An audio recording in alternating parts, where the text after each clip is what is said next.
Bueno, como todos los martes, hoy vamos a informar sobre la situación de salud, en especial lo del Plan Nacional de Vacunación, cómo vamos, y también vamos a dar a conocer una muy buena noticia sobre la Sierra de San Miguelito en San Luis Potosí. Por eso nos acompaña María Luisa Albores, que es secretaria de Medio Ambiente y Recursos Naturales. Son los dos temas que se van a tratar el día de hoy. Si les parece, comenzamos con el doctor Alcocer, como lo hacemos siempre. Muchas gracias, con su permiso, señor presidente. Muy buenos días a todas y todos ustedes, los saludo con afecto. Hoy continuamos con la actualización de la distribución de medicamentos adquiridos por el sector salud para nuestra población. La primera imagen, de acuerdo a la demanda del sector salud, que consta de 1,840 claves, se han comprado 1,459,288,818 piezas. Y en la siguiente imagen, como ustedes pueden ver, han sido liberadas mediante órdenes de suministro al 13 de diciembre 1,072,299,890 piezas y entregadas a las instituciones que se encuentran en la tabla de un lado. La siguiente, en cuanto a la distribución de medicamentos y material de curación, 92,786,658 piezas han sido entregadas por los proveedores logísticos en 72 almacenes de las 32 entidades. La siguiente, de los 434,716,250 piezas solicitadas la semana del 6 al 10 de diciembre, se distribuirán, están en camino 9,084,084 piezas. En la siguiente, les recuerdo que gracias al reforzamiento gubernamental, en especial a la participación y acompañamiento de la Secretaría de la Defensa Nacional, de Marina y de la Guardia Nacional, la entrega de los medicamentos y material de curación se ha agilizado para las 32 entidades con un total de 37,425,897 piezas de insumos para la salud. En la siguiente, actualmente prácticamente 11 entidades federativas se han sumado al plan de distribución de la última milla, con ayuda de la Secretaría de la Defensa Nacional, para abastecer en conjunto con los estados 5,079 unidades de salud que han manifestado: Baja California Sur, Colima, Guerrero, Estado de México, Nayarit, Sinaloa, Tabasco, Tlaxcala y Yucatán. 5 de ellos ya enviaron sus unidades de salud con el sitio exacto donde van a ser entregadas los medicamentos e insumos. Finalmente, con la ayuda de Sedena y Birmex, se realizó la entrega de la última milla a 165 unidades médicas del Instituto Mexicano del Seguro Social en los estados de Chihuahua, Nuevo León, Jalisco y Nayarit, con un total de 7,754,400 piezas. Del almacén de los operadores logísticos Vantage y Levic se trasladaron 6,058,159 piezas a los almacenes delegacionales del Instituto Mexicano del Seguro Social de 6 entidades federativas, como mencioné, del norte del país. Se encuentran en proceso de recolección 7,961,070 piezas de los almacenes que tienen los 3 operadores logísticos para ser distribuidos en las próximas semanas a 8 entidades del centro y occidente de la República, y así cumplir el mandato del señor presidente para la población que lo requiere. Muchas gracias. Señor presidente, muchas gracias. Muy buen día. Secretarias, secretarios, colegas, muy buenos días. Vengan todos ustedes. Vamos a comentar sobre el pulso de la salud, la situación de la pandemia de COVID y el avance de la vacunación contra COVID-19. Como vemos en esta primera imagen, que es la curva epidémica de agregación semanal, abrimos la semana con una reducción de menos 6%, en este momento es de menos 5%. Estamos en esta fase de estabilidad en la transmisión. No hay todavía una tendencia generalizada a la alza. En algunas entidades federativas, que como saben ustedes pasaron a semáforo amarillo, hay cierta tendencia a la alza, particularmente en la zona norte del país, pero el resto del país se mantiene todavía con tendencias a la baja. 0,4% son los casos activos. En la hospitalización lo que vemos es que permanece la tendencia a la reducción, se siguen vaciando las unidades COVID y esto atiende a que hay menos ingresos, menos pacientes enfermos nuevos que personas que salen en recuperación. La siguiente, por favor. Y un elemento que es especialmente importante que comentemos es el cierre del ciclo escolar. Lo comentará la maestra Delfina, secretaria de Educación Pública, pero en el monitoreo conjunto que hacemos junto con la Secretaría de Educación Pública en todo el país, podemos constatar que desde que se abrieron las aulas el 30 de agosto pasado hasta este momento no ha habido ninguna repercusión respecto a los contagios de COVID-19. COVID-19. En algún momento esto fue una preocupación social que nos parece importante de atender y por eso lo hemos ido presentando cotidianamente que no tenemos impacto negativo. Es decir, la tendencia de reducción de casos también se presentó en la niñez y en la adolescencia y por lo tanto las escuelas no fueron sitios de amplia propagación de COVID-19. La siguiente nos muestra que solamente 0.13% de las escuelas tuvieron alguna afectación, la mayoría fueron afectaciones parciales, algún grupo que tuvo 1 o 2 casos, pero no se propagó al interior de la escuela ni en todo el sistema educativo nacional. La siguiente, vamos a pasar a la vacunación. Hemos recuperado un ritmo acelerado de vacunación con arriba de 500,000 dosis aplicadas, ayer en concreto 548,220 y esto atiende en buena medida a que abrimos puestos de alta eficiencia para la aplicación del refuerzo. Como presentamos el martes pasado, se ha incluido ya el refuerzo de vacuna para todas las personas de 60 años de edad en adelante. La siguiente nos muestra que 137, casi 138 millones de dosis de vacunas han sido aplicadas a casi 81 millones de personas y la gran mayoría, 82%, con el esquema completo. El restante que está en espera de completar el esquema es porque en el calendario de vacunación individual para cada persona estamos en espera que se completen los días necesarios para aplicar la segunda dosis. Y en la cobertura tenemos ya 87% de la población ha sido cubierta. Esta es la población elegible en su momento, que es la población adulta mayor de 18 y posteriormente se han incorporado, como se sabe, las personas de 12 a 17 con comorbilidades y de 15 a 17 años. Aquí en algunas entidades federativas hemos tenido muy buen progreso, en especial destaco Chiapas. En esta diapositiva todavía aparece con el 61%, en realidad ya está en 65% y esto ha sido un trabajo muy minucioso de ir comunidad por comunidad ofreciendo la vacuna a cada rincón del país. Lo estamos haciendo para todo el país, pero hemos tenido un avance acelerado en estos par de semanas recientes, particularmente en Chiapas. Y 185 millones de dosis, casi 186, han sido recibidas. Seguramente terminaremos el año con 200 millones de dosis ya recibidas. Y la última nos muestra el calendario que, como hemos estado mencionando, Pfizer está en un abastecimiento de casi 2 millones de dosis por semana y lo mismo AstraZeneca. Tenemos una liberación de la vacuna que se envasa en México en cantidades importantes. 6 millones de dosis de vacunas estarán siendo recibidas en esta semana. Y la última es un recordatorio. Cuando anunciamos la dosis de refuerzo, indicamos que no se necesitaría registro previo. Sin embargo, hemos identificado que es conveniente tener el registro previo. La razón fundamental es para facilitar los procesos de registro. En personas adultas mayores no queremos que estén mucho tiempo en espera en los centros de vacunación. Entonces, ya llegan con su papeleta de vacunación, que será válida como comprobante de vacunación. Ya es mucho más fácil, solamente se agrega el lote y la fecha y ya tienen su comprobante. Entonces, es importante que se registren. La mecánica es muy simple y es, como lo hemos comentado, en el portal Mi Vacuna. Solo se requieren algunos datos básicos, la CURP, la fecha de la última dosis y datos del domicilio. El propio sistema emite una papeleta. Esa papeleta hay que conservarla. Ya viene el nombre preimpreso y en el centro de vacunación se agregan los datos de la inmunización y ese es el comprobante que será válido. Muchas gracias. Buenos días, señor presidente. Buenos días, compañeros. Buenos días, medios de comunicación que nos acompañan. En lo que se refiere al regreso a clases presenciales, tenemos las siguientes cifras. Número de escuelas abiertas, contamos con 196,524. Regreso a clases presenciales, 24,063,286. Y en lo que se refiere al número de docentes, 1,817,233. Comento que aparte de regreso a clases, la SEP sigue trabajando conforme a lo que nos indicó nuestro presidente. Seguimos visitando estados por parte de lo que es subsecretarios, INEA, CONAFE. Se ha ido entre otros estados a Jalisco, a Guanajuato, a Morelos, Sonora, a Hidalgo, a Yucatán, Veracruz y Puebla. Esos son entre otros. Hay otros estados que se han visitado. Si bien es cierto que ahorita ya inicia lo que es el deceso o el periodo ahorita por fechas de diciembre, sí agradezco a los padres de familia, a los maestros y a los pequeños y a los jóvenes que realmente han hecho un esfuerzo extraordinario por precisamente ese logro de regreso a clases presenciales y nosotros como Secretaría nos tenemos la oportunidad de seguir trabajando. Vamos a visitar precisamente en este periodo, seguiremos visitando escuelas para ver las necesidades, para ver los compromisos que se han adquirido en las reuniones precisamente de proyecto que se tiene como gobierno federal y seguimos poniendo a sus órdenes. Las líneas precisamente de correo y de llamadas seguirán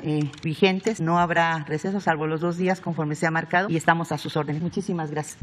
Muchas gracias. Buenos días. Con su permiso, señor presidente. Bueno, muy brevemente, a un año de que se inició la estrategia que instruyó el presidente sobre vacunas, pues fuimos el primer país en América Latina que tuvo acceso a vacunas. 23 de diciembre se cumple un año. Vamos a tener cerca de 200 millones en este año, que es la meta que se nos había puesto. Tenemos más de 80 millones de personas ya protegidas, como aquí se informó. 37% de las vacunas han sido envasadas en México y somos el 7º país con más vacunas aplicadas en números absolutos, después de un año.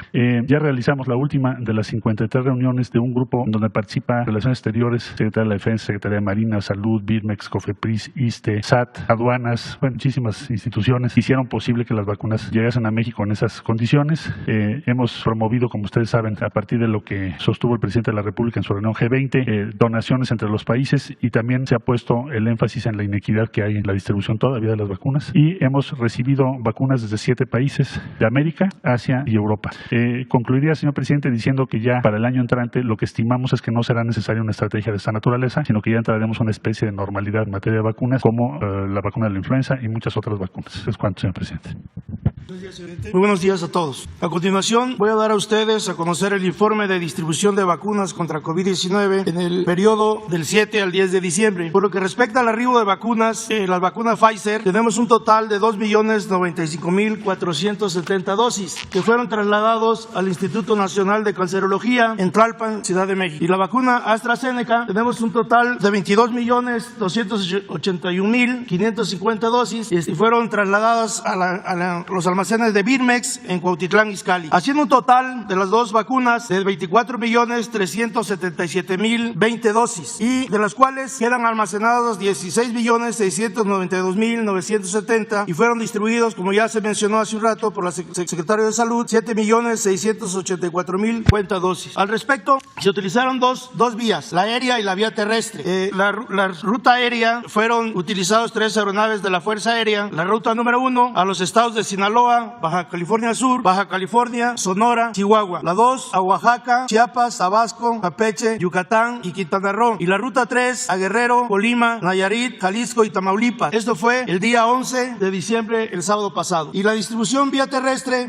tenemos que 8 entidades acudieron a Birmex e INCAN, que son la Ciudad de México, Hidalgo, Estado de México, Morelos, Puebla, Querétaro, Tlaxcala y Guanajuato. Y Birmex estableció otras 4 rutas a la que fueron distribuidos también a otros 8 estados, que es la ruta 1, Michoacán y Durango, la 2, Aguascalientes y Zacatecas, la 3 a San Luis Potosí, Nuevo León y Coahuila, y por último la 4 Veracruz. En el concepto de que todos los movimientos terrestres se proporcionó escoltas de seguridad por parte de la Secretaría de Defensa Nacional, la Secretaría de Marina y de la Guardia Nacional. Bien, hace un total de transportes de vía aérea de 1.815.000 dosis, vía terrestre 5.869.040, que es total de 7.684.050 a las 32 entidades federativas. En cuanto a movimientos terrestres, se realizaron 38, movimientos aéreos fueron 19 operaciones, consumiendo un total de 20 horas de vuelo. Y el efectivo total, empleados, como ya mencioné, por la Sedena, Semar y Guardia Nacional, personal 1.152, vehículos 114 y aeronaves 3. Esto es por lo que respecta a la distribución de vacunas. La que sigue, por favor. Vamos a ver el plan de apoyo de las Fuerzas Armadas para el traslado de medicamentos. Al respecto, fueron distribuidos por las empresas Levic, Vantage, Arcar, la Secretaría de Marina, la Secretaría de Defensa Nacional a 14 estados en la semana del 5 al 13 de diciembre. Birmex distribuyó desde los almacenes del Estado de México y Jalisco a los estados de Jalisco, precisamente a Sinaloa, Baja California, Estado de México, Ciudad de México y Aguascalientes. Su tarea es distribuir 3.426.000. Hasta la fecha ha distribuido 1.193.000, que suma el 34.8%. Arcar, por su parte, tiene que distribuir 1.507.000, ha distribuido 468.000, que suma casi el 70%. La Secretaría de Marina ha distribuido 105.611 y su avance es del 21.2%. La Secretaría de la Defensa Nacional ha distribuido 3.135.114 y su avance es del 57.1%. Vantage, por su parte, tenía una tarea de distribuir 1.508.000. En esta semana ya completó su tarea. Levic tiene que distribuir 1.800.000, ya distribuyó 452.000, suma el 25% de avance. La que sigue, por favor. Como se puede apreciar, de un total de 14.019.229 de piezas que van a ser distribuidas, ya se concluyó con 7.734.000 y pendiente pues distribuir 6.285.000. Llevamos un avance porcentual de 55.16%. Esto es en 14 estados, como ya se los mencioné. La que sigue, por favor. Eso es por lo que respecta al plan de apoyo de las Fuerzas Armadas para el traslado de medicamentos al destino final en apoyo del Instituto Mexicano del Seguro Social. De igual manera, en la semana del 7 al 13 de diciembre. Nayarit, como se puede apreciar, ya tenemos, esto lo está haciendo la Secretaría de la Defensa Nacional. Hemos distribuido 169.000, que suma suma el 3.5% de avance. En Jalisco tenemos que distribuir 259,000, hemos distribuido 60,000, que representa el 23.5%. En Colima tenemos que distribuir 278,000, hemos distribuido 140,000, que es el 50%. En Chihuahua hemos distribuido 295,000, que representa el 13.9% del total. En Nuevo León hemos distribuido el 79.3%, que son 457,308. Total de piezas a distribuir son 8,033,000, de los cuales hemos distribuido 1,123,000 y pendientes 6,909,000. Pero aclaro que ahorita todas las unidades médicas ya están abastecidas. Entonces, en cuanto presente sus próximas necesidades, vamos a seguir abasteciéndoles de este material para que cuente con el medicamento suficiente. Aparentemente el avance es pequeño, pero no es de acuerdo a las necesidades de cada unidad médica. Y por último, el plan de apoyo de las Fuerzas Armadas para el traslado de medicamentos al destino final en apoyo del INSABI. Al respecto, ya INSABI tiene considerado a solicitud de los estados, 10 estados que se van a distribuir a 5,079 unidades médicas. Ya en los almacenes del INSABI ya se están organizando los paquetes y que van a ser entregados, como ya los mencioné, en las 5,079. Al respecto, los comandantes de zona militar de estos estados ya establecieron coordinación con la Secretaría de Salud de cada entidad para que apoyemos nosotros y llevemos a cabo, como está planeado, toda la distribución de medicamentos. Es todo, señor presidente. Con su permiso, presidente, compañeras, compañeros y medios de comunicación. Buenos días. El día de ayer se dio a conocer el decreto del Área Natural Protegida San Miguelito, la Sierra de San Miguelito. Me gustaría platicar sobre él. Adelante, por favor. Primero, comentarles que cuáles son las presiones que teníamos en la Sierra de San Miguelito. Crecimiento urbano, presión inmobiliaria y también aprovechamiento minero a cielo abierto que ya estaba. Es importante el trabajo que se hizo para decretar. La siguiente, por favor. Esta es la ruta que se siguió. Recordar que en mayo 2019, a través de una gira de bienestar, el presidente escucha a la población y le piden que se pueda defender la Sierra de San Miguelito. En junio 2019, las instituciones a cargo del cuidado ambiental empiezan a hacer un trabajo. Y hablamos de la Semarnat, la CONAM, la CONAFOR, también la Secretaría de Medio Ambiente del Gobierno de San Luis Potosí y el Campus Morelia a través de la UNAM. En un año se hace el estudio previo justificativo a cargo de la UNAM Campus Morelia y el día 21 de enero 2021 se somete a consulta este estudio previo justificativo. Estuvo muchos meses para la consulta. La siguiente, por favor. Hubo un proceso de consulta pública a través de reuniones virtuales, visitas a núcleos agrarios, recorridos que se hicieron y recordar que se tenía la parte de COVID, pero aún así se hizo un trabajo amplio. La siguiente, por favor.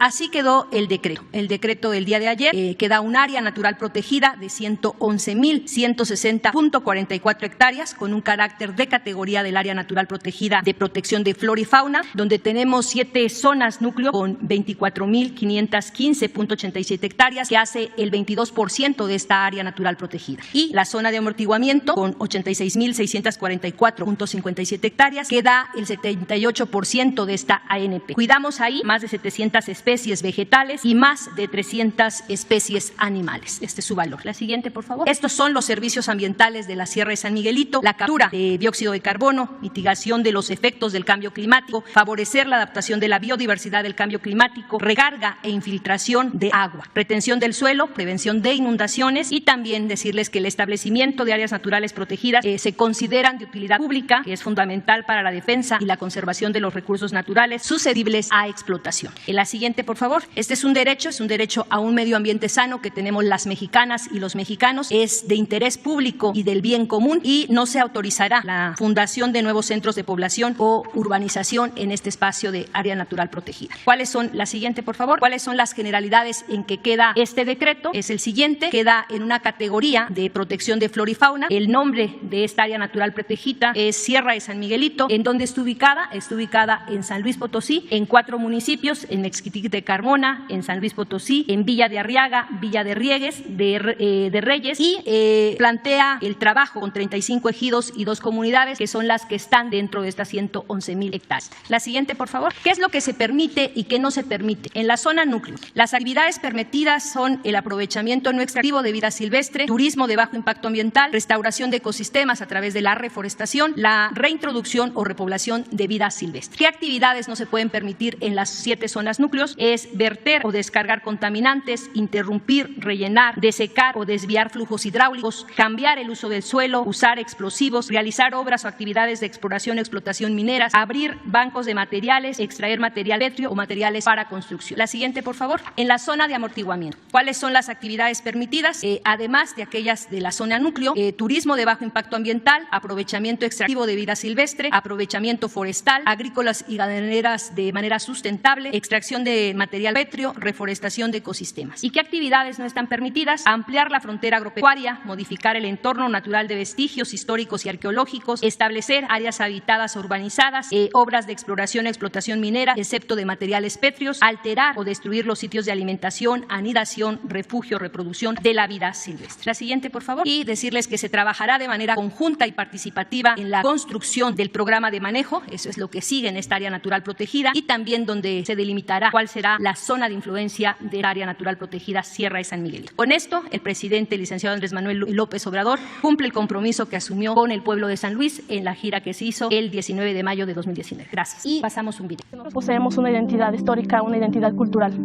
Y este tipo de acciones de carácter pues empresarial, inmobiliarias, pues vienen a amenazar lo que somos y lo que hemos sido durante muchos años y siglos. Siempre hemos defendido la sierra nosotros. Si declara área natural protegida, sería un arma más para nosotros poder defender lo que es de nosotros, ¿verdad? Con la finalidad de asegurar el acceso, disposición y saneamiento del agua, establecer medidas necesarias para la conservación y aprovechamiento de los recursos naturales, así como garantizar a las personas un medio ambiente sano, la Sierra de San Miguelito en San Luis Potosí fue declarada área de protección de flora y fauna. El hecho de que sea un área natural protegida es bueno, que las generaciones futuras sean beneficiadas por este proyecto. Nos da confianza porque desde el momento que estamos trabajando mancomunadamente con las instituciones, se nos fortalece para poder sacar adelante proyectos a beneficio de su comunidad. La sierra suministra diversos servicios ambientales, entre ellos la formación y retención de suelo, suministro de agua potable, recarga de presas, regulación climática y del ciclo de carbón. Es además un sitio de resguardo de nuestro patrimonio histórico y cultural. Sus bosques templados y matorral xerófilo capturan toneladas de carbono al año y la recarga e infiltración de 3 acuíferos retienen más de 80.000 hectáreas de suelo de laderas escarpadas que ayudan a prevenir inundaciones. En ellos habitan más de 700 especies vegetales y más de 300 animales. Con el decreto de área natural protegida, el presidente Andrés Manuel López Obrador cumple con el compromiso hecho en mayo de 2019 de proteger este espacio para garantizar a los potosinos su derecho a un medio ambiente sano. Con la realización del plan de manejo, se contribuirá a regular las actividades en el sitio con apego a la ley ambiental. Por justicia social y ambiental, hoy la Sierra de San Miguelito es área natural protegida. Gobierno de México. Bueno, nada más agregar que en esta decisión de declarar área natural protegida, la Sierra de San Miguelito va incluido un programa de reforestación para apoyo de campesinos de todos los ejidos, de todas las comunidades, de las más de 100.000 hectáreas. Se les va a apoyar con el programa Sembrando Vida porque se cumplen ahí 2 propósitos, varios, pero 2 fundamentales. Va a haber trabajo para la gente y se va a reforestar toda la sierra. Entonces eso también que se tome en consideración. Y ahora sí abrimos. Ustedes 3 y luego 3. ¿Cuántos hay? 2. 3 y 2. Empezamos así. Luego nos vamos para la segunda fila. Gracias, señor presidente. Buenos días a todos y a todas. Liliana Noble de Pulso Saludable. Señor presidente, recientemente el doctor Tedros, el director general de la Organización Mundial de la Salud, le extendió un reconocimiento por los aportes en materia del control del tabaco que lleva en la actualidad su gobierno.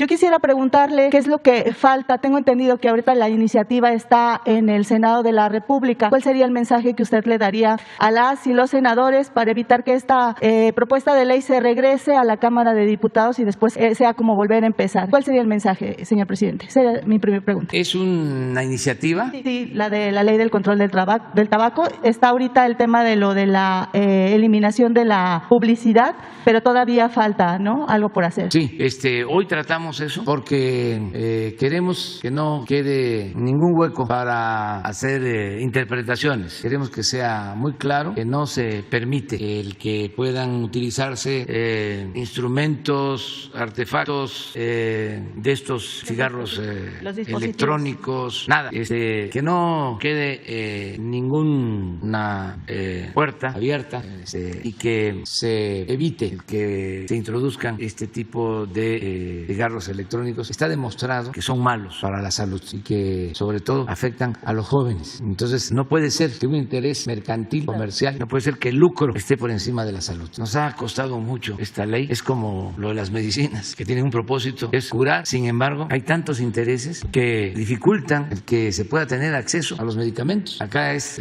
al revés, pero también los mismos intereses. No queremos nada que dañe a la salud y no hay influencia que valga. Ya no es ese poderoso caballero don dinero el que domina México. Ya es el interés general, el interés del pueblo, el interés de la nación. Es cuidar la salud del pueblo, no el interés de mercaderes sin escrúpulos. Entonces, por eso está esa iniciativa que ya quieren aprobar en comisiones. Hoy tratamos el tema, como le hicieron unas modificaciones que nosotros no estamos de acuerdo. Ya hoy vamos a expresar nuestra inconformidad para que se discuta bien, se analice bien y no se apruebe al vapor sin que los legisladores conozcan el fondo y estos detalles, porque son palabras, eufemismos que colocan para que se puedan agarrar y llevar a cabo interpretaciones para comerciar estos productos. Me gustaría nada más que Hugo les expusiera sobre esta sutileza, entre comillas, de la iniciativa. Y ya para que dejen de estar molestando, pues, jeringando, porque hay que andar cuidándolos. Son como la humedad, se meten por todos lados. Muchas gracias, presidente, con mucho gusto. Comento sobre esto, gracias Liliana Noble de Pulso Saludable. Hoy en el Senado van a ocurrir dos cosas respecto a tabaco. Una es, llega al Senado como Cámara Revisora una iniciativa, una minuta ya aprobada por unanimidad en la Cámara de Diputados la semana pasada, que propone una reforma a la Ley General de Control de Tabaco. Los dos elementos principales de esta reforma son establecer espacios 100% libres de humo, 100% libres de humo de tabaco. Y lo segundo, regular de manera estricta la publicidad, propaganda y patrocinio de los productos del tabaco. Esta nos parece muy positiva, esta es muy positiva. Tiene todos los elementos técnicos, está basada en el Convenio Marco para el Control de Tabaco, que es un tratado internacional vinculante para el Estado mexicano desde que se aprobó, y es un elemento que nos permite actualizarnos en un rezago muy grande que tiene México con el control de tabaco, porque durante el sexenio 2012-2018 prácticamente se abandonó todos los compromisos que este tratado internacional contempla. Insisto en que el Convenio Marco para el Control del Tabaco es un tratado internacional, es de cumplimiento obligatorio para el Estado mexicano, pero se abandonó durante el sexenio 2012-2018. Con esta reforma a la ley nos ponemos más o menos al día y ojalá que en el Senado de la República exista el consenso para evitar cualquier distracción. Sabemos que hay una reserva que ha sido presentada por un senador y esa reserva surgió un poco mágicamente la semana pasada, cuando sabemos que cabilderos de Philip Morris International estuvieron rondando el Senado, para decirlo con toda y absoluta claridad. Ahora, lo segundo, y es los detalles a los que se refería el presidente, es otro truco, otro detalle. La Ley General de Impuestos, la Ley de Impuestos Generales de Importación y Exportación, tiene que ser actualizada. Es un proceso de armonización regulatoria internacional, no tenemos ningún inconveniente con ello, excepto que en la tabla de fracciones arancelarias se enlista la fracción que corresponde a los dispositivos electrónicos de consumo de tabaco, que son de tres clases: los vapeadores sin nicotina y los cigarrillos electrónicos. Como ustedes conocen, el 19 de febrero de 2020, el presidente López Obrador, en uso de las atribuciones que le confiere el artículo 131 de la Constitución, estableció esa fracción arancelaria y la prohibición de importación de esos productos y sus aditamentos, sus cartuchos. En julio, el 16 de julio, se publicó un decreto en donde también hubo algunos ajustes inconvenientes que el presidente consideró debían ser reparados, y el 22 de octubre se estableció un nuevo decreto que ratifica la prohibición de la importación de vapeadores, cigarrillos electrónicos y sus cartuchos. Ese decreto está vigente. 22 de octubre es un decreto del presidente. Pero ahora en esta ley, en esta iniciativa de reforma a la ley de impuestos de importación y exportación, aparece la palabra excepto para excluir a los cigarrillos electrónicos, en donde Philip Morris International es el preponderante, para que no sean prohibidos y solo se prohíben vapeadores. Hay dos inconvenientes obvios: uno, para la salud. Los tres tipos de productos son muy dañinos a la salud, más allá de ser productos del tabaco, por su naturaleza específica, son adicionalmente muy dañinos a la salud y deben ser prohibidos por razones de salud. La segundo inconveniente es de tipo comercial. Al prohibir los vapeadores y no prohibir los cigarrillos electrónicos, se establece obviamente una situación de discriminación que sería repudiada en tribunales por asuntos comerciales. Y consideramos que es un truco, porque precisamente eso es lo que se pretende: inducir un litigio estratégico por parte de la industria tabacalera para que se quite la prohibición en su conjunto. Entonces, en resumen, una iniciativa muy positiva de reforma a la Ley General de Control de Tabaco para establecer espacios libres de humo y control de la publicidad, y un truco en donde se intenta, a través de la Ley de Impuestos Generales a la Exportación y la Importación, quitar la prohibición ya vigente desde el 22 de octubre de los 3 tipos de producto novedoso del tabaco. Muchas gracias. ¿Quién es el senador que está en contra? Es el senador Fósil, así se apellida, no crean que... Él es el que ha presentado la reserva y hoy será discutido, es el primer punto de la agenda del Senado hoy día. Gracias, señor presidente. Y en un segundo tema, ustedes han utilizado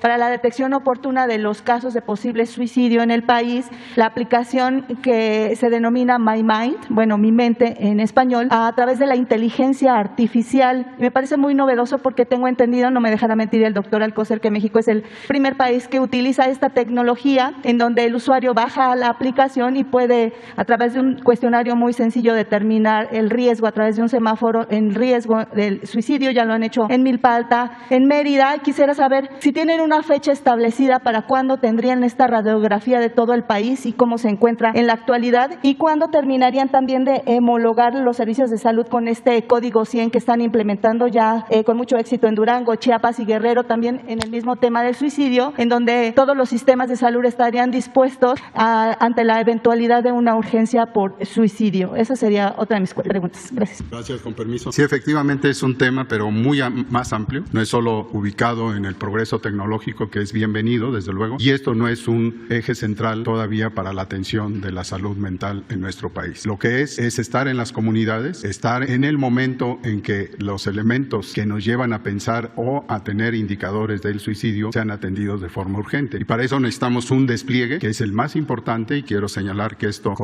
todo el integrativo de lo que es la salud mental en nuestro país, que está ligado desde el inicio por una decisión muy clara de justicia social hacia la población en pérdida de su paz, de la paz de los jóvenes principalmente, ha tenido ese escalamiento. Esto todavía tenemos pendientes, estamos llevando en este momento un reforzamiento al estado de Guerrero por razones muy obvias, y desde luego se sitúan en varias de las partes del sureste, además en Yucatán, en el norte, y desde luego hacia el occidente también tenemos ya elementos que están trabajando en la salud mental y definiendo claramente la importancia de lo que es el suicidio. Y más que el suicidio, las raíces, los orígenes, el por qué esto se atribuye en parte, y es natural a nivel mundial, el efecto de la pandemia, sus efectos en los cuales se ha trabajado notoriamente, y parece que no está unido a eso, precisamente el regreso a clases, porque los jóvenes son los principales, los blancos de ese daño, y que desde luego tristemente puede optar la vida de lo que va a ser el futuro de nuestro país. Entonces,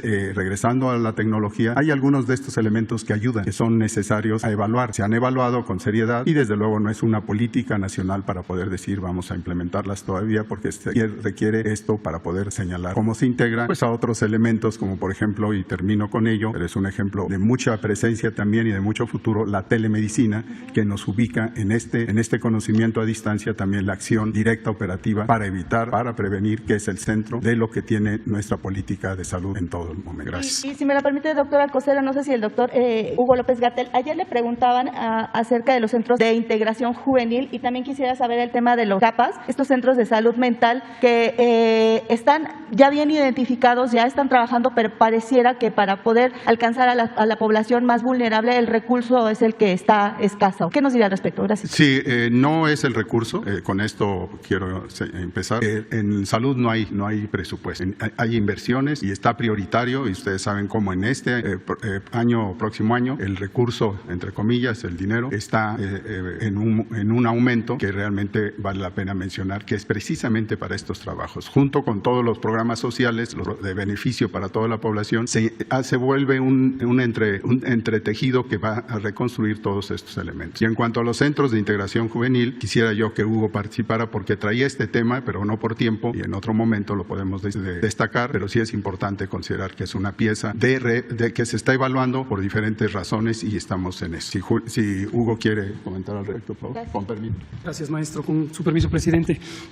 Efectivamente, ayer, atentos a la conferencia, oímos la pregunta, y siguiendo la instrucción del presidente, queremos comentar al respecto. Los centros de integración juvenil son una asociación civil que fue establecida hace 52 años, en 1969, durante un tiempo en donde el Estado mexicano o el gobierno mexicano no tenía realmente un aparato institucional para enfrentar el problema en ese momento creciente o emergente de adicciones. A lo largo de varios años, los centros de integración juvenil juvenil han hecho un trabajo importante de atención clínica, de investigación, de vinculación social, que ha contribuido a las capacidades del Estado mexicano. Sin embargo, a lo largo de posiblemente los últimos 12 o 15 años, el problema ha sido tan amplio y tan rápidamente creciente que se ha requerido de otros mecanismos más comprensivos para la atención de las adicciones. El establecimiento de la Comisión Nacional contra las Adicciones, todavía existente, ha sido un pilar fundamental. Cuando aparecieron los CAPAS son los centros ambulatorios de atención de adicciones, de prevención de adicciones, hay más de 350 en el país, se complementan con 45 centros de integrales de salud mental y este es el aparato institucional que existe, además de las instituciones de seguridad social que tienen algunos recursos al respecto. ¿Qué está ocurriendo en este momento? Estamos haciendo una revisión muy profunda de ese aparato institucional y del papel que pudieran jugar las asociaciones civiles. La Ley Orgánica de la Administración Pública contempla desde 1982 la sectorización de los centros de integración juvenil y reciben presupuesto federal directamente. El presupuesto de egresos de la Federación establece el financiamiento, que es más de 800 millones de pesos para los centros de integración juvenil. En cambio, tenemos un presupuesto menor para la Comisión Nacional contra las Adicciones y consideramos que existen algunos desbalances importantes respecto a la distribución no solo del presupuesto, sino de la capacidad operativa. Desde que empezó el sexenio, con el acuerdo del presidente y la instrucción del maestro Alcocer, estamos configurando la Comisión Nacional de Salud Mental y Adicciones, que de manera integral incluye los servicios de atención psiquiátrica, el Consejo Nacional de Salud Mental y la Comisión Nacional contra las Adicciones. Nuestro propósito es tener mayor eficiencia, es decir, mayor capacidad operativa con menor gasto de dinero para que sea una inversión productiva en la salud de la población. Termino señalando que la Estrategia Nacional de Prevención contra las Adicciones o Prevención de las Adicciones, Juntos por la Paz, que presentamos aquí el 5 de julio de 2019, es muestra del éxito que tenemos cuando integramos a todas las instituciones, en este caso no solo del sector salud, sino de toda la administración pública en un propósito común. La estrategia, la EMPA, ha tenido un desarrollo muy acelerado, con una amplia cobertura, cuando nos hemos enfocado a la prevención. Entonces, en su momento estaremos comentando detalles sobre las nuevas disposiciones que tengamos respecto a centros de integración juvenil para optimizar también la participación de otro tipo de instituciones. Gracias. Y finalmente, señor presidente, si me lo permite, aprovechando que está aquí la secretaria de Medio Ambiente, preguntarle en la pasada conferencia de Glasgow a cuáles fueron los acuerdos a los que llegó México en materia de cambio climático, en materia medioambiental, y cómo visualiza usted los próximos 3 años que estará seguramente usted al frente de esta secretaría. México, ¿cómo va a terminar en materia de medio ambiente y de cambio climático hoy tan importante, si seguiremos participando en los acuerdos de París? Gracias.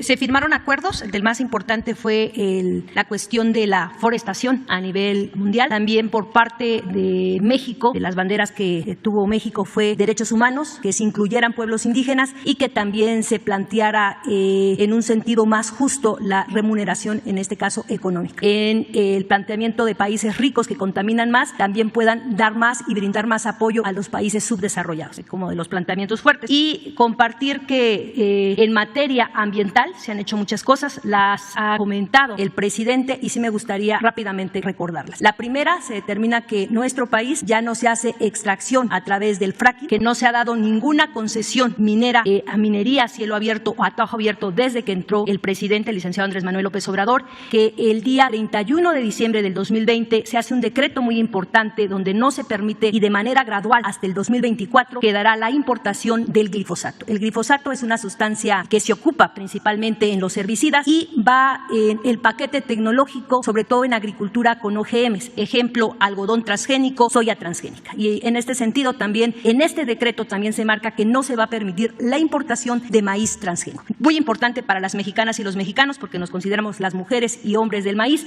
es nuestro principal alimento y fortalece en este decreto en lo que es maíz, el maíz como una planta bendita, pero también como una responsabilidad de las mexicanas y de los mexicanos. Recalcar que tenemos el programa más importante de reforestación a nivel mundial. Es 1 millón de hectáreas la reforestación, un poco más de 1 millón de hectáreas, la hacen directamente campesinas y campesinos, casi 430,000 en 20 entidades, más de 385 municipios, están trabajando 52 grupos originarios y se hace una reforestación, pero una reforestación a través de sistemas agroforestales. Este es el programa que el presidente ideó desde su buen pensamiento, desde su buen corazón y que ha planteado que pueda coayudar a países países centroamericanos, porque recuerden que más que un programa de reforestación es un programa que regenera el tejido social y permite generar identidad en los espacios de vida. Estos también, este es uno de los programas que se compartió. En cuestión energética también recordar que se está planteando que se puedan hacer innovación tecnológica en 17 presas hidroeléctricas y son presas que no se habían tocado más de 50 años y en esa innovación tecnológica también es energía limpia y lo de los paneles solares que se va a hacer el patio más grande de América Latina en Sonora. Entonces se está trabajando,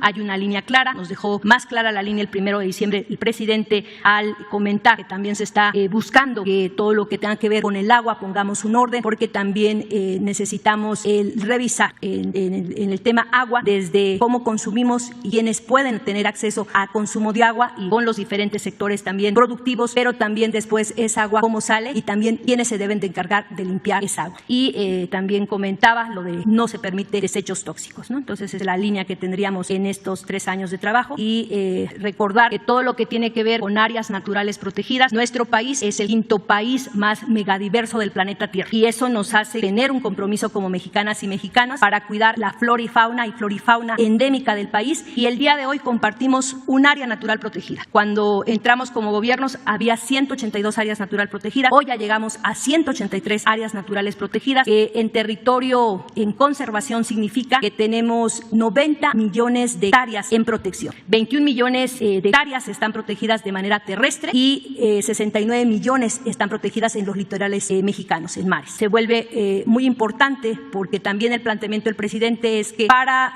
2022 tengamos otra área natural protegida. El caso del lago de Texcoco serían ya 184 áreas naturales protegidas. El planteamiento es que podamos tener ese decreto y ese trabajo realizado para el 24 de febrero y con esto este es un mensaje muy claro de parte del presidente. El medio ambiente importa y se coloca en el centro. El hacer el área natural protegida de San Miguelito es irnos contra la urbanización y es el cuidado ambiental directamente en territorio. Gracias. Gracias, presidente, secretarios. Buenos días. Cindy Cerda, de Canal 11. Es sobre la vacunación para los rezagados, específicamente en el Censis de Marina. Se ha reportado que docentes que acuden a solicitar su vacuna se les niega porque les hacen la revisión del registro y aparece que ya tienen cancino, pero esto no se hacía al principio de la campaña de vacunación para rezagados. Hace unas 2 semanas que se les está negando la vacuna porque ya tienen cancino, llegan y se les hace una especie de fiscalización, de monitoreo para ver si ya están vacunados y se van sin vacuna. Bueno, yo informo que todos los mayores de 60 años tienen la posibilidad, el derecho. Caso, sí, es para los profesores que ya fueron vacunados, pero van porque quieren entrar al programa de vacunación para rezagados y recibir en este caso pues AstraZeneca, Pfizer, Sputnik y se les ha negado en el Censis de Marina. ¿Pero es de 60 hacia adelante? Profesores en general y les han buscado su registro.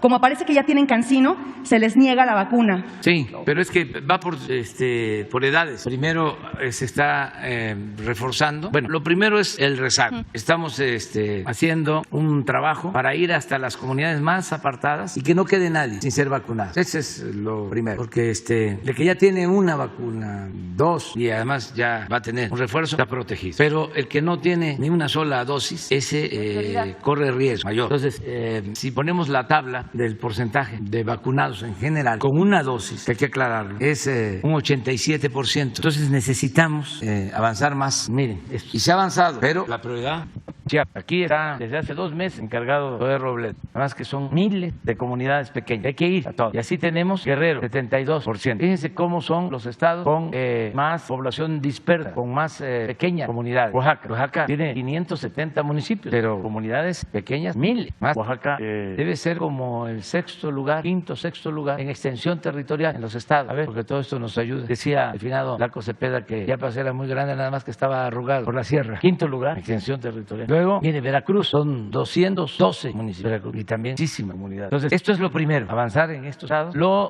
segundo es seguir vacunando a mujeres embarazadas, a quienes tienen enfermedades crónicas que lo requieren. Lo tercero son los jóvenes de 15 a 17 y viene el refuerzo, que es adultos mayores de 60 en adelante. Terminando ya Salud tiene una estrategia, terminando con adultos mayores, ya empieza con personal de salud, maestros, ya tienen ellos, ayer vimos ya un plan. Entonces, si son maestros, hay que aclararlo, y tienen más de 60, pues no tienen problema, pueden asistir donde les corresponda para la vacuna de refuerzo. Aquí en la ciudad, ayer nos informaba la jefa de gobierno que hoy comienza ya la aplicación de vacuna de refuerzo en varias demarcaciones, delegaciones, alcaldías. Entonces, perdón.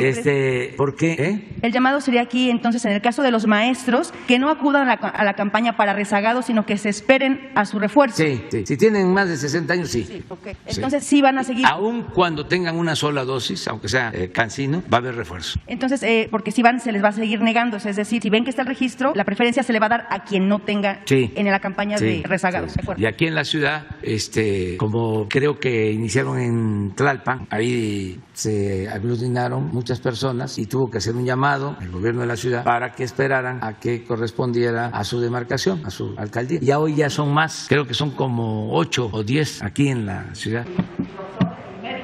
Sí.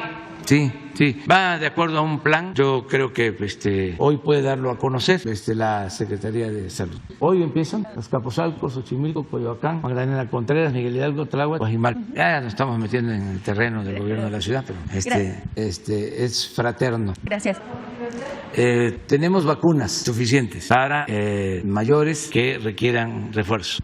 Todos de acuerdo a las indicaciones médicas, ¿no? Si lo recomiendan las organizaciones médicas, la Organización Mundial de la Salud, no solo las farmacéuticas, sino los centros de investigación, los equipos de investigación que se tienen. En el caso de México hay un grupo de científicos que es el que nos está haciendo las recomendaciones y desde luego desde el principio pues es el doctor Alcocer, el doctor Hugo, los responsables de la conducción de este plan de vacunación nacional. Y yo intervengo, pues es para dar información muy general. Por ejemplo, es importante que se sepa de que tenemos vacunas suficientes. Subrayar, aunque ya lo mencionó Marcelo, de que somos el país número 7 del mundo en disponibilidad de vacunas. Así es, o sea, para que la gente tenga confianza, que tenemos vacunas suficientes, que tenemos la ventaja de que ya cerca del 40% de las vacunas que se aplican en México se envasan en México. Hay plantas ya en México. Que se tenga también en cuenta que el CONACYT está trabajando en la investigación para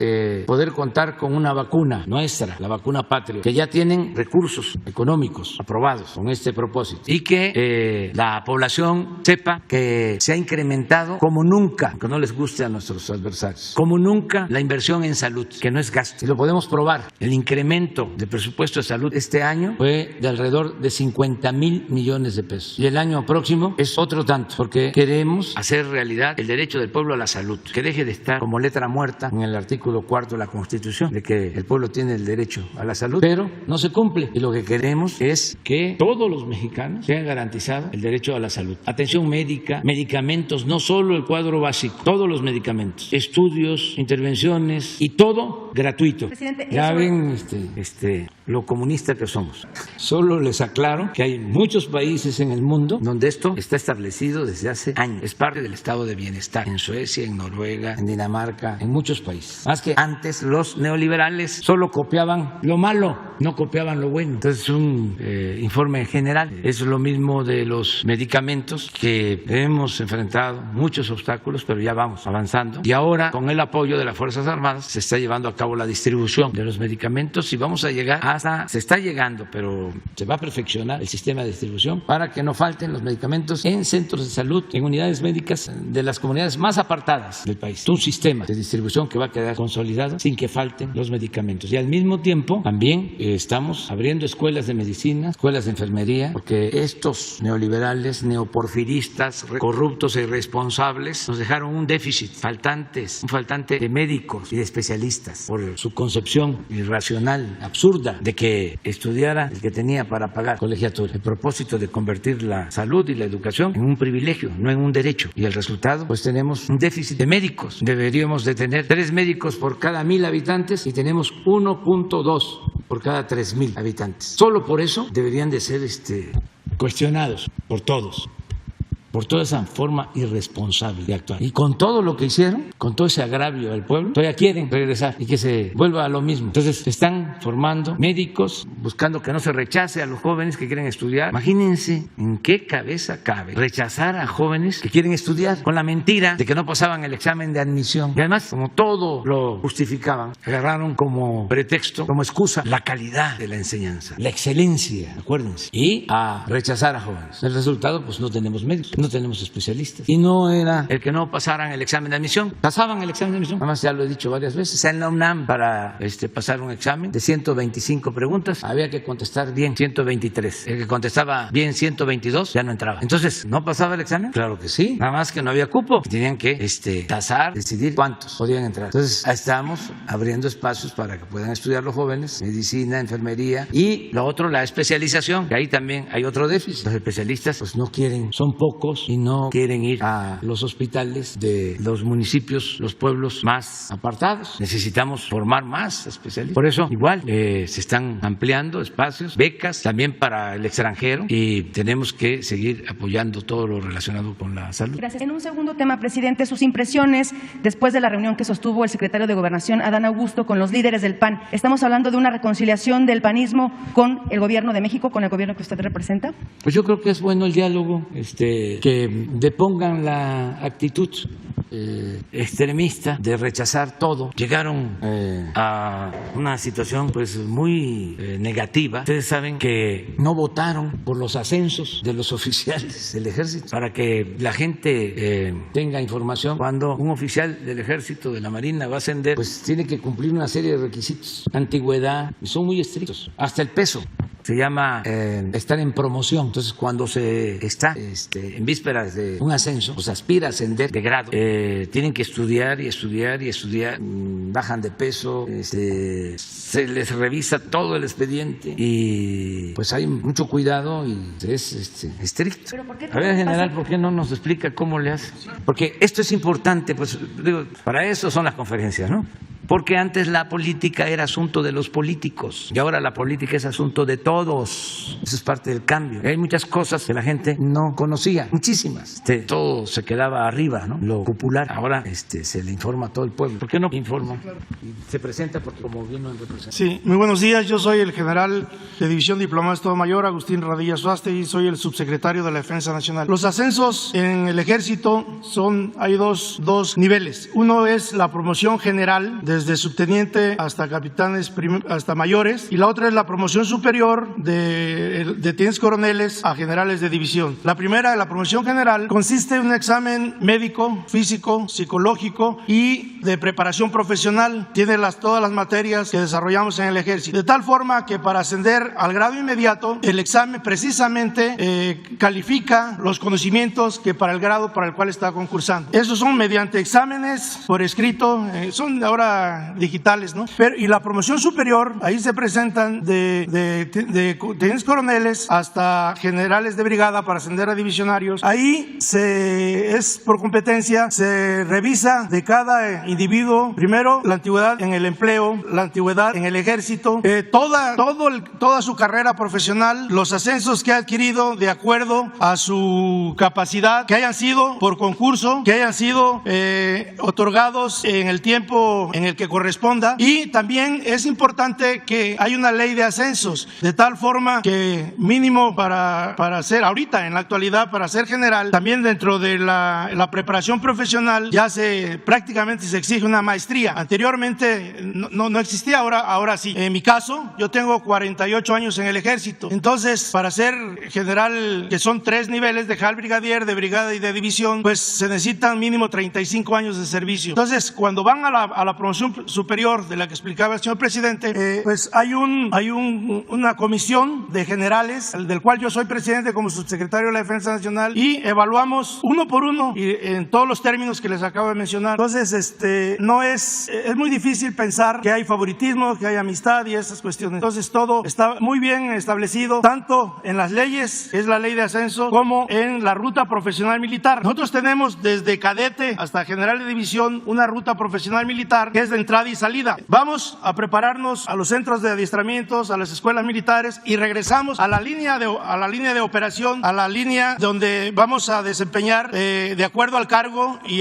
al grado que ostentamos, y así hasta llegar de subteniente a general de división. Esa es la forma en que en el Ejército se otorgan los grados. Es todo, señor presidente. Bueno, pues este procedimiento siempre se envía al Senado cuando ya se decide quiénes van a ascender, y en la reciente aprobación se abstuvieron o votaron en contra de este partido. Entonces es nada más oponerse por oponerse. Qué bien que plantearon el diálogo, y nosotros pues queremos diálogo y que conozcan por qué la actuación del gobierno, que tengan más elementos y que actúen pensando en el interés general, en lo que representan, no en el interés partidista, porque son representantes del pueblo y en el caso del Senado son representantes de las entidades federativas. Entonces es algo muy bueno el que se dialogue. Hay iniciativas que nosotros estamos promoviendo, queremos que se conozcan por qué es necesaria la reforma constitucional en materia eléctrica. ¿Van a ser más flexibles? ¿Van a ser más empáticos? ¿Se comprometieron? ¿En qué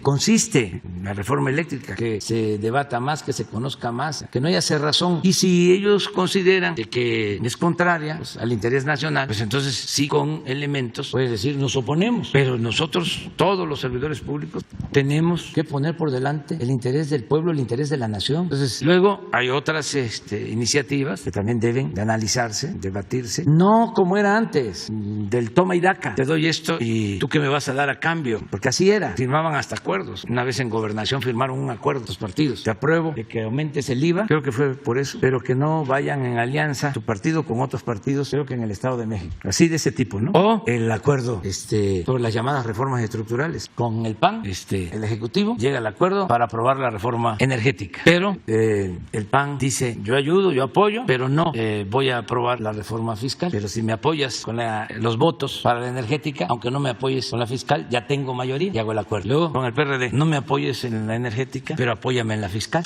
y ya con los votos de ustedes para la fiscal saco la reforma. Así fue. Entonces supuestamente se lavan la cara diciendo unos, yo no aprobé la fiscal, y el otro, yo no aprobé la energética. Una maniobra politiquera. Pues eso ya no, ningún acuerdo de ese tipo. Aquí cada quien tiene que asumir su responsabilidad, porque ahora la gente está más informada. ¿Ustedes creen que esto que les estoy comentando, que es cierto, porque yo no digo mentiras, lo supo el pueblo? No, porque además tenían todo un cerco informativo con el control absoluto, o casi absoluto, de los medios de información. Ahora no, ahora todo se sabe, las redes sociales, todo se sabe. Y qué bueno que la vida pública sea cada vez más pública, pero es muy bueno el diálogo, o sea, yo lo celebro que se esté llevando a cabo el diálogo. Y lo mismo, ojalá y el PRI haga lo mismo, que se dialogue. Parte de este acercamiento con el PAN tiene que ver con esa alianza que ya le han manifestado gobernadores panistas. Es el caso de la gobernadora de Chihuahua, el gobernador de Querétaro, que incluso se han mencionado la gobernadora de Chihuahua, aliada de su gobierno. ¿Es parte de ese acercamiento? Son cosas distintas.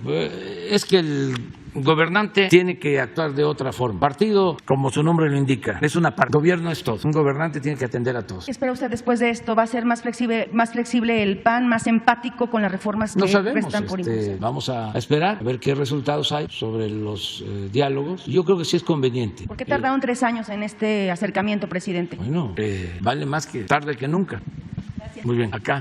Buenos días, señor presidente. Buenos días, secretarios, secretaria. Diego Elías Cedillo de Tabasco Hoy, Campeche Hoy, Quintana Roo y Diario Basta de Grupo Cantón. Señor presidente, en semanas anteriores, Grupo Cantón tuvo a bien sostener una plática, una conversación, una entrevista con Paco Ignacio Taibo II, Paco Ignacio Taibo II. En esta conversación, Paco me comentó que usted lo conoció en un reclusorio en Tabasco, en un reportaje que le hizo, y vaya, ustedes iban a los reclusorios para ver y constatar el estado de las personas privadas de su libertad. Incluso Paco me comentó que lo conoció usted, que él se presentó como Winston Churchill en estos reclusorios, en estas visitas. ¿A qué voy con esto, presidente? En días recientes, en semanas recientes, ha habido una serie en plataformas digitales llamada Duda Razonable, que constata el deterioro que mantiene el sistema judicial y el deterioro que mantienen los centros de reclusión, tanto estatales como federales. Usted lo pudo constatar desde que estuvo en Tabasco con Paco Ignacio, etcétera, y ha sido un tema que ha traído de manera latente en su gobierno. Entonces, presidente, mi pregunta sería, ¿cuál es el estatus que mantienen estos centros centros de reclusión y si se tiene previsto generar ya una reforma que usted ha planteado que se tiene que hacer para que todas estas personas que están privadas de su libertad, ya sea en casos muy particulares que se pueden hacer bastante polémicos o en casos muy generales que se pierden en el anonimato, ver cómo se podría apoyar a este sector de la población que se encuentran privados de su libertad, no precisamente por ser culpables, sino por la falta de recursos económicos y por la falta de capacidad de una verdadera estrategia jurídica. Entonces, presidente, ¿cuál sería esta estrategia de su gobierno para contrarrestar esta arista pendiente? Bueno, ya se está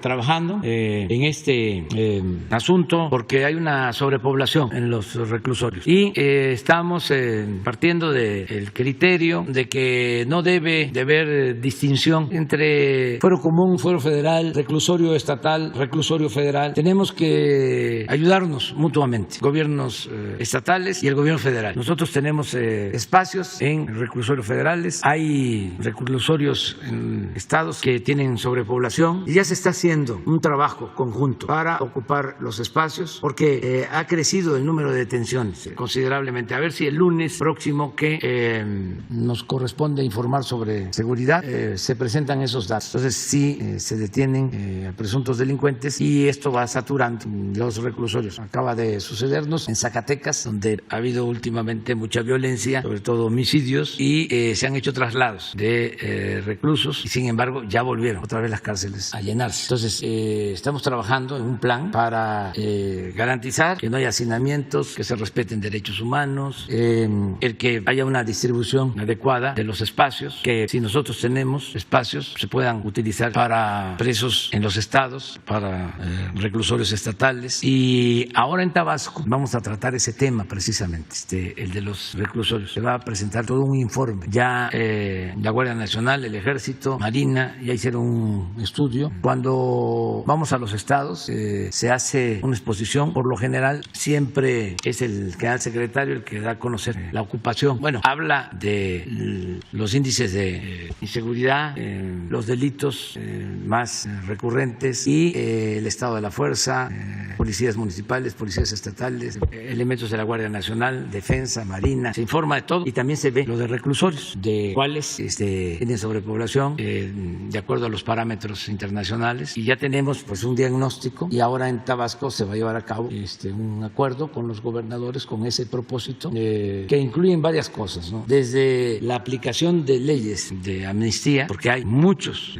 reclusos, personas privadas de la libertad que ya deberían de estar en libertad por la edad, por enfermedad, porque no cometieron delitos graves, porque están ahí por falta de un trámite, porque no tienen asistencia, no tienen abogados, o las defensorías de oficio no están haciendo bien su trabajo, o estados que no han llevado a cabo o no han aprobado leyes de amnistía para delitos del fuero común. Hay muchos indígenas, mucha gente pobre en las cárceles. Bueno, eso ayuda mucho a que no haya tantos reclusos, a que no estén llenas las cárceles. Lo otro es que hay estados en donde no se hacen reclusorios desde hace muchos años y la verdad duele el destinar recursos para reclusorios, porque uno quisiera cuando gobierna destinar recursos para hacer escuelas, no para hacer cárceles, pero se necesita. Yo llegué aquí al gobierno, había una saturación al gobierno de la ciudad de las cárceles y tuvimos que construir 2 reclusorios que no se hacían, llevaba más de 20 años que no se hacía un nuevo reclusorio en la ciudad. Se hicieron 2, femenil y un varonil, y cuesta, pero son necesarios. Entonces hay estados en donde desde hace tiempo no se hacen nuevos reclusorios. Hay que ver también, no solo construir los nuevos, hay que ver lo de las ampliaciones, repararlos, mejorarlos, todo eso es un plan general. Y los espacios que nosotros tenemos que puedan ser utilizados también. Hemos estado ayudando en eso, pero todavía tenemos espacios. En estos reclusorios que se privatizaron, que cuesta muchísimo pagar los servicios, bueno, pero ya se tienen ahí los espacios. Entonces sí es un tema que estamos tratando. No puedo hablar más porque luego también resulta que se amparan, sobre todo los que tienen delitos graves, para que no los muevan de un lugar a otro, porque no en todos los casos, desde la cárcel, siguen teniendo cierta influencia. Entonces por eso no puedo hablar mucho, pero yo creo que ya te contesté. Gracias, presidente. Y aprovechando la presencia de la Secretaria de Educación y con base en lo que usted ha comentado, me gustaría recapitular este factor que empleó de la falta de cupo en las universidades y en particular en la UNAM. Yo creo que todos los jóvenes siempre se mantiene ese deseo, esta esencia viva de querer pertenecer a la Universidad Nacional Autónoma de México. Usted en su momento, yo creo que de joven, tuvo este anhelo. En consecuencia, presidente, muy puntual, saber si su gobierno ha tenido conversaciones con la Universidad Nacional Autónoma de México para aumentar el cupo de estudiantes que se pueden admitir. Eso por una parte. Y por segunda instancia, usted ha hablado de la revolución de conciencias. Saber si su gobierno tiene planeado una reforma educativa, pero verdadera, no como la ocurrida en el sexenio pasado, que fue más una reforma laboral a las y los maestros, sino una reforma educativa en materia de cambiar el plan de estudios para que se pueda consolidar esta revolución de conciencias que usted ha manejado. Gracias, presidente. Bueno, esto se está llevando a cabo, sobre todo en la revisión de los contenidos de los libros de texto, lo que es educación básica. Hasta ahí llegamos.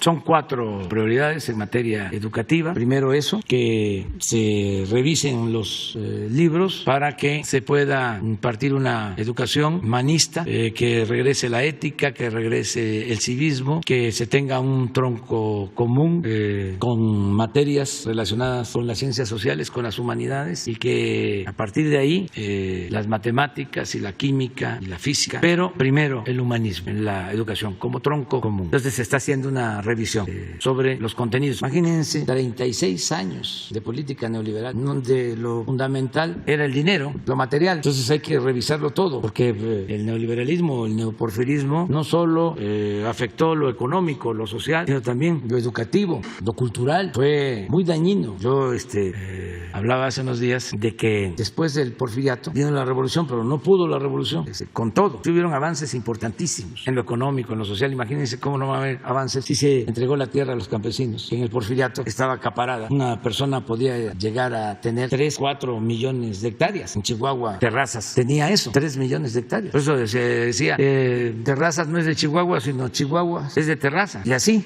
por todo el país. En mi estado, Don Polo, Valenzuela, tenía pues casi 1 millón de hectáreas, 780,000 hectáreas. Y Tabasco tiene 2,400,000 hectáreas. Tenía como el 30% del estado. Y así estaba todo. Entonces se entrega la tierra a los campesinos. Y en muchos casos se le devuelve la tierra a los campesinos, que se les había quitado. Se les quitaron las tierras a los yaquis, y el general Cárdenas se las devolvió. Y así muchos. Entonces en eso se avanzó. Bueno, en lo laboral, ¿ustedes creen que en el porfiriato habían 8 horas de trabajo? La jornada era de 8 horas. No, eran 16 horas. ¿Ustedes creen que en el porfiriato había día de descanso? No, se trabajaba todo el tiempo. ¿Había salario mínimo? No, todo eso se logró. Lo de las 8 horas de trabajo, el salario mínimo, el día de descanso, la entrega de la tierra a los campesinos, con la revolución. Pero en lo político no cambió. Ya no era don Porfirio, surgió doña Porfiria. Y doña Porfiria estuvo dominando, creo que hasta la llegada de Salinas. Y después de Salinas se fortaleció una especie de faraón, un duendito, don Porfirito, un pequeño faraón, don Porfirito. Pero don Porfirito, en los últimos 36 años, recreó todo el sistema antidemocrático de su abuelo, don Porfirio, y recreó el sistema de simulación y creó un carapacho de simulación. Por eso hay ahora tanto coraje, porque se tuvieron que quitar las máscaras. Y ahora sí que el rey va desnudo y ya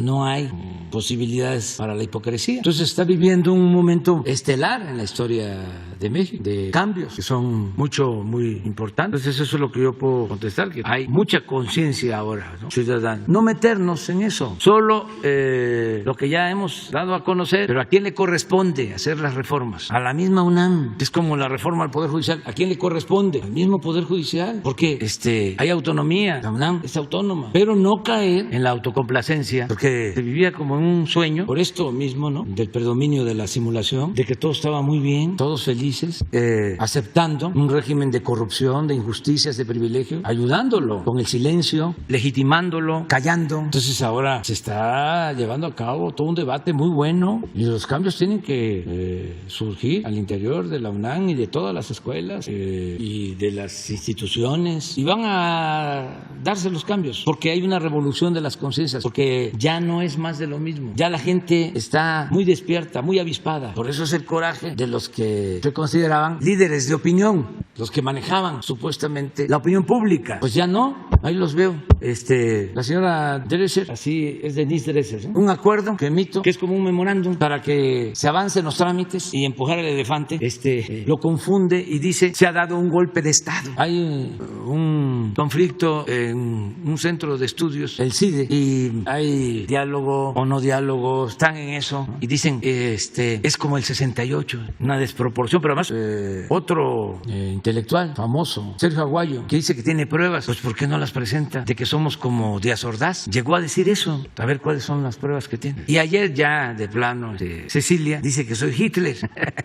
Pero los entiendo, se obnubilan por el coraje de que pues se puso de manifiesto de que no tienen convicciones, no tienen principios, no tienen ideales, son muy acomodaticios y ahora que hay un cambio verdadero y que son momentos de definición, ellos optaron por el conservadurismo, demostraron lo que son, conservadores. Pero esto es muy interesante porque si no se estuviese llevando a cabo este cambio, pues ellos seguirían no solo simulando, sino engañando a muchos y yo diría afectando con ese pensamiento retrógrada, irracional a los jóvenes, que son los que nos deben importar, que los jóvenes pues conozcan otras realidades, que sepan, como se decía antes, como decía el presidente Allende, que ser joven y no ser revolucionario es una contradicción hasta biológica y que no se dejen manipular por conservadores, pero si no se da el debate, aún siendo a veces rudo o franco, pues entonces todo seguiría igual y no, el neoliberalismo causó mucho daño, porque no fue solo lo económico, es que se introdujo en la mente de muchos, o ese fue el propósito. Ayer hablaba yo de cómo en lo político se blindaron por el caso de Perú para que no llegara un dirigente popular y que si llegaba un dirigente popular a gobernar un país lo tuviesen atado de pies y manos. Nosotros nos ayudó mucho que el pueblo nos dio la confianza y no solo se ganó la presidencia, se ganó la mayoría en el Congreso. Y recuerden cómo en esta elección pasada lo que más les importaba a los conservadores era que no tuviésemos mayoría en la Cámara. No apostaron todo a ganar gobernaturas, no. Claudio X González y todos se agruparon para decir no podemos permitir que tengan la mayoría en el Congreso. Y les falló. Recuerdo que tenían todo armado, que hasta una conductora de noticias en Televisa al día siguiente de la elección dijo, no ganaron, pero no nosotros, digo, no hablando de que habían perdido ellos, sino no ganó el presidente o no ganaron los del Movimiento de Transformación, la mayoría en la Cámara, porque todo era eso, iban enfocado a eso. Afortunadamente el pueblo nos dio su confianza. Yo recuerdo que iba yo a giras, no se me va a olvidar, iba yo a ver una hidroeléctrica, la de Chicoacén, ¿no? Angostura, y pues iba yo a supervisar con la idea de que nadie se enterara de que iba yo a ver ese trabajo, a hablar con los ingenieros electricistas que manejan la hidroeléctrica, pero iba yo pasando y iba corriendo la voz y salían de sus casas. Y recuerdo que sale una pareja, un señor, una señora, ya cerca de ahí de Angostura, y volteo a ver así, veo una lámina, digo una manta en su casa que decía PRI-PAN candidato, ¿no? Era para presidente municipal de ahí, del municipio. Pero salen a saludarme y como ven que estoy viendo la manta, me grita el señor, eso es para acá, para la diputación. La gente tenía muy claro de que si perdíamos la mayoría, pues cambiaba la política, porque no nos iban a autorizar los programas sociales. No estoy hablando al tanteo. 6 meses antes, 8 meses antes de esa elección, el PAN votó en contra de la pensión a adultos mayores, de la pensión para niñas y niños con discapacidad, votó en contra de que la salud fuese gratuita, votó en contra de las becas para estudiantes, para que no se elevaran a rango constitucional. Claro que eso la gente pues lo internalizó, lo sabe. ¿Cómo van a votar contra ellos mismos o a favor de sus verdugos? Entonces sí tienen que darse los cambios, pero tiene que ser con autonomía, cada institución. Yo también recuerdo, porque todo esto es importante, no voy a escribir todas estas anécdotas después, porque cuando ya me jubile, si lo quiere el pueblo, porque viene lo de la consulta, si lo permite el creador, la naturaleza, la ciencia, ya me voy a retirar en septiembre del 24. Ya no quiero saber nada de política, ni voy a escribir sobre anécdotas de este tipo. Me voy a meter a hacer un libro que quiero, que voy a publicar en 3, en 4, en 5 años. Ya no voy a hablar, voy hasta cancelar mi teléfono. No voy a permitir que me tomen fotografías, y para evitarlo, pues voy a procurar no salir. No voy a aceptar ninguna invitación para ir a una conferencia, a nada. Entonces voy a escribir un libro sobre el pensamiento conservador, eso sí. Y eso me va a tener pues con trabajo, con mucho trabajo, porque también tengo que administrarme para que yo pueda estar sano, mis ejercicios y tener una rutina. El otro día estaba yo platicando con el director de Pemex y con la secretaria de Energía. Me decían de que hay un porcentaje de trabajadores, además lo agradezco mucho, de Pemex, que ya están en edad de jubilar si no se quieren jubilar. Y decía, bueno, es que que van a perder si se jubilan prestaciones. No necesariamente, porque el contrato colectivo les permite mantener las prestaciones. Le digo, ¿y entonces por qué no se jubilan? Además, al momento de jubilarse, se llevan como un bono de jubilación. Entonces, Rocío, que su esposo ya está jubilado, dice, es que hay problemas en la familia, ¿no? Cuando se jubila la mujer o se jubila el hombre, pues ya están más tiempo juntos, ya la convivencia se hace especial, ¿no? Pero hay otra cosa que no sé si sea cierta, que habría que ver, que se mueren más rápido, porque el que está acostumbrado al trabajo, y además, y que ya esto se sabe, pues, y que no, mejor sigo trabajando. También las enfermedades, y eso tiene que ver con la psicología, mientras está ocupado, ¿no? Aguantan las enfermedades, cuando ya no tiene una ocupación,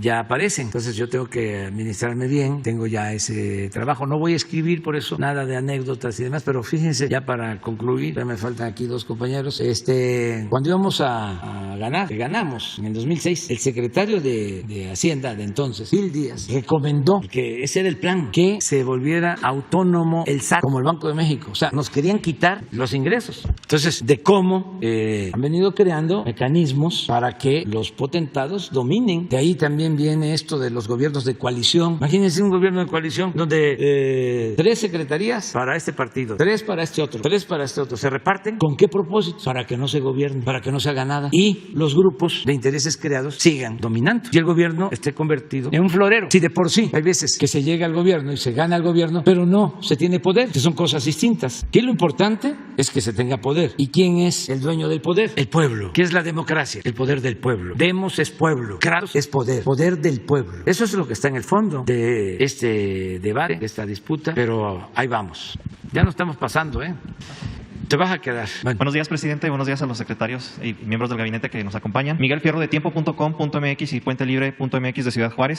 La pregunta es la siguiente, o el tema es el siguiente. El gobierno de Estados Unidos tiene una propuesta para el próximo año y que se va a votar ya en estos días, de ofrecer un crédito o un incentivo fiscal de $7,500 y hasta $12,500 por familia, a cada familia de Estados Unidos, para que compren un vehículo eléctrico fabricado en Estados Unidos con trabajadores y hecho con trabajadores norteamericanos. Obviamente la intención es establecer un ensamblaje de automóviles eléctricos en ese país. Canadá ya protestó a través de su ministra de Comercio, también el presidente ya hizo algunos comentarios, el primer ministro de Canadá, ya hizo también algunos comentarios la secretaria Tatiana Cloutier, porque se violan algunas reglas de la Organización Mundial de Comercio. La pregunta, presidente, ¿cuál es el impacto que esto tendría en estas medidas o esta propuesta de Estados Unidos? ¿Cuál es el impacto que tendrían en el sector automotriz de aquí de México? Que sin duda pues es un eje sustantivo, la industria automotriz es un eje sustantivo entre México y Estados Unidos. La segunda pregunta sería si México está dispuesto a ir a la vía jurídica o imponer aranceles en caso de que esta propuesta que hace el presidente Biden se aplique el próximo año. Y bueno, pues este punto central usted lo pudo tratar con el primer ministro Trudeau en el encuentro bilateral que sostuvieron el mes pasado en Estados Unidos. Sí, se está viendo ya, está a cargo de la Secretaría de Economía. Es una preocupación de la industria automotriz de México porque es un subsidio que se contrapone al tratado comercial y nosotros no estamos de acuerdo. Se va a afectar a la industria automotriz de México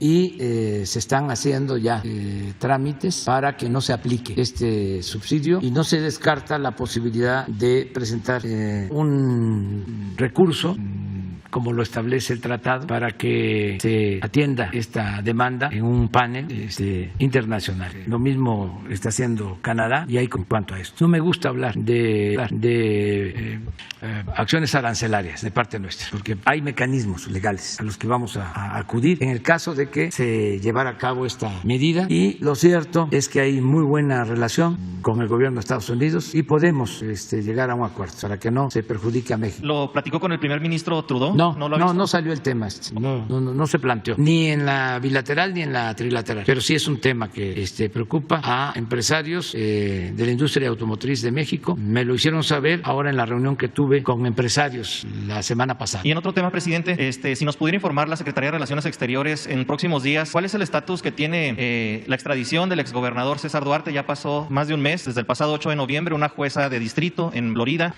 pues tomó el acuerdo de aprobar su extradición. Y respecto a este tema, que bueno, en algún momento se tendrá que dar la extradición, ¿cómo ve usted que se le... Bueno, la ley establece desde luego la oportunidad de los criterios de oportunidad o este beneficio o este recurso.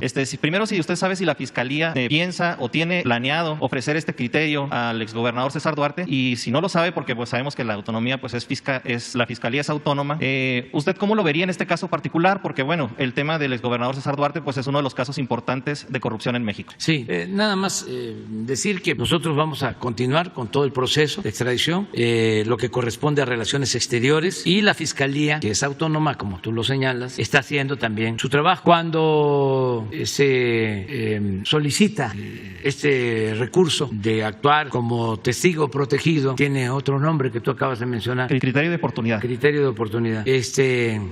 Bueno, es el inculpado el que tiene que hacer la solicitud y la Fiscalía resuelve. Mi opinión en todos estos casos es que si se va a conocer sobre complicidades mayores y si se va a recuperar dinero mal habido, yo estoy de acuerdo. Yo estoy de acuerdo en eso. Es un mecanismo que utilizan en Estados Unidos. Ahí hablan, dan más información y recogen dinero, que por cierto, en estos casos son dineros de México que ya también se están demandando, se están exigiendo para que se devuelvan, porque se llevan el dinero, allá les quitan bienes que tienen como origen la hacienda pública o que son recursos o dinero del pueblo de México. Entonces, esa es mi opinión y le tengo mucha confianza al fiscal Alejandro Gertz Manero y creo que las cosas se tienen que hacer bien y no valen las influencias. Muchas gracias. Muy bien. Han, te quedas para mañana. Bueno, ya, que ya es tardísimo y